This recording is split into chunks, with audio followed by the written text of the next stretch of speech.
Hello, പുതിയൊരു വീഡിയോയിലേക്ക് എല്ലാവർക്കും സ്വാഗതം. ഇന്ന് നമുക്ക് മറ്റൊരു നാടൻ വിഭവം നോക്കാം. മുരിങ്ങക്കായ മെഴുക്കുപുരട്ടി. വീട്ടിലെ മുരിങ്ങക്കായ തന്നെ ഇപ്പോൾ നല്ല പാകമായി വന്നിട്ടുണ്ട്. നമുക്കിതിൽ നിന്നൊരു 3 പൊട്ടിച്ചെടുക്കാം.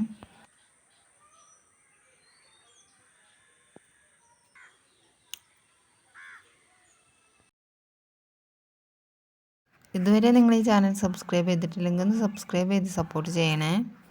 മുരിങ്ങക്കായയുടെ പുറമേയുള്ള തോലെല്ലാം ഒന്ന് കളഞ്ഞെടുത്തിട്ടുണ്ട്. ഇനി ഒരു പാനിലേക്ക് 2 ടേബിൾ സ്പൂൺ വെളിച്ചെണ്ണ ചേർത്ത് കൊടുക്കാം. എണ്ണ നന്നായിട്ട് ചൂടാവുമ്പോൾ അതിലേക്ക് 1/4 ടീസ്പൂൺ കടുകിട്ടൊന്ന് പൊട്ടിച്ചെടുക്കണം. കടുക് പൊട്ടിക്കഴിയുമ്പോൾ അതിലേക്ക് 3 വെളുത്തുള്ളി ചെറുതായി അരിഞ്ഞതൊന്ന് ചേർത്ത് കൊടുക്കുന്നുണ്ട്. ഉള്ളി നന്നായിട്ടൊന്ന് വഴറ്റിയതിന് ശേഷം ഇതൊന്ന് വഴണ്ടി വരുന്ന സമയത്ത് നമുക്കിതിലേക്ക് ഒരു സവാള നീളത്തിൽ അരിഞ്ഞൊന്ന് ചേർത്ത് കൊടുക്കാം. ഇത് കഞ്ഞിയുടെയും ചോറിൻ്റെയും കൂടെ എല്ലാം കഴിക്കാൻ പറ്റിയ നല്ലൊരു കിടിലൻ സൈഡ് ഡിഷാണ്. വളരെ കുറഞ്ഞ ചേരുവകൾ വെച്ച് മാത്രം നമുക്കിത് തയ്യാറാക്കി എടുക്കാൻ പറ്റും. സവാള ഒരു ഗോൾഡൻ ബ്രൗൺ കളർ ആവുന്നവരെ നമുക്കൊന്ന് വഴറ്റിയെടുക്കാം. നിങ്ങൾ ഈ ചാനൽ ഇതുവരെ സബ്സ്ക്രൈബ് ചെയ്തിട്ടില്ലെങ്കിൽ ഒന്ന് സബ്സ്ക്രൈബ് ചെയ്യണേ. കൂടാതെ നിങ്ങളുടെ ഫ്രണ്ട്സിനും ഫാമിലിക്കും വീഡിയോ ഒന്ന് ഷെയറും കൂടി ചെയ്ത് കൊടുക്കണം. സബ്സ്ക്രൈബ് ചെയ്യുമ്പോൾ അതിൻ്റെ കൂടെയുള്ള ബെല്ലൈക്കണും കൂടെ ഒന്ന് പ്രസ് ചെയ്താൽ ഞാൻ അപ്ലോഡ് ചെയ്യുന്ന വീഡിയോസ് ഉടനെ തന്നെ നിങ്ങൾക്ക് നോട്ടിഫിക്കേഷനായി ലഭിക്കുന്നതാണ്.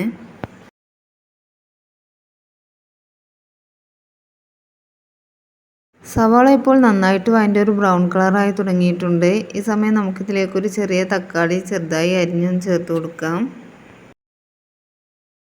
തക്കാളി ഓപ്ഷണലാണ്, വേണമെങ്കിൽ ചേർത്ത് കൊടുത്താൽ മതി. ഇനി തക്കാളി ഒന്ന് വെന്ത് വരട്ടെ. ഇപ്പോൾ തക്കാളി നന്നായി വെന്ത് വന്നിട്ടുണ്ട്. ഇനി നമുക്കിതിലേക്ക് ആവശ്യമായ പൊടികൾ ചേർത്ത് കൊടുക്കാം.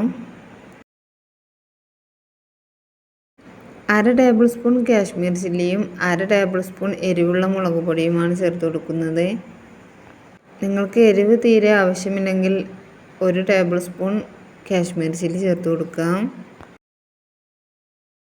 1/4 ടീസ്പൂൺ മഞ്ഞൾപ്പൊടി,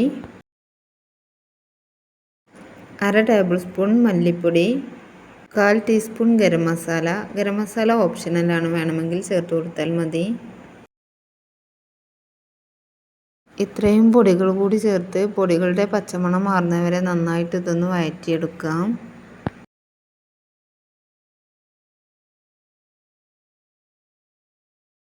ഇപ്പോൾ പൊടികളുടെ പച്ചമണമെല്ലാം മാറി വന്നിട്ടുണ്ട്.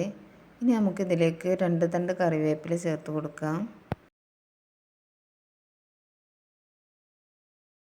ആവശ്യത്തിനുള്ള ഉപ്പും കൂടി ഇതിലേക്ക് ചേർത്ത് കൊടുക്കണം. ഉപ്പും കറിവേപ്പിലയും ചേർത്ത് ഒന്ന് വഴറ്റി യോജിപ്പിച്ചതിന് ശേഷം നമുക്കിതിലേക്ക് മുരിങ്ങക്കായ ചേർത്ത് കൊടുക്കാം.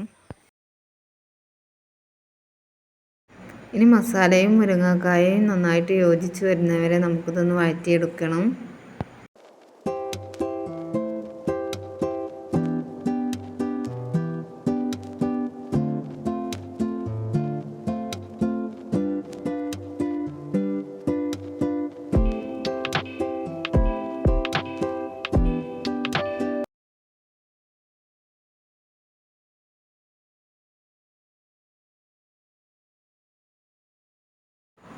ഇപ്പോൾ മസാലയും മുരിങ്ങക്കായും എല്ലാം നന്നായിട്ടൊന്ന് വഴറ്റി യോജിപ്പിച്ചെടുത്തിട്ടുണ്ട്. ഇനി ഇതിലേക്ക് 1/4 ഗ്ലാസ് വെള്ളം ചേർത്ത് കൊടുക്കാം.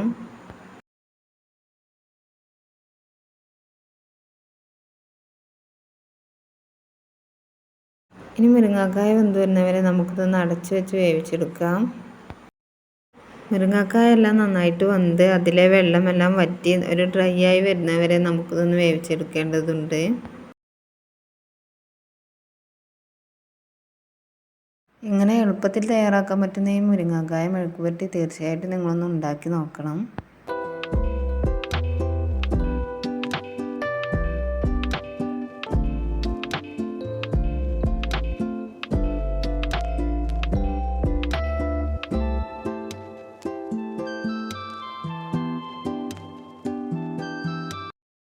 ഇപ്പോൾ ഇതിലെ വെള്ളമെല്ലാം വറ്റി നന്നായിട്ട് ഡ്രൈ ആയി വന്നിട്ടുണ്ട്. ഈ സമയം നമുക്കിത് തീ ഓഫ് ചെയ്യാവുന്നതാണ്.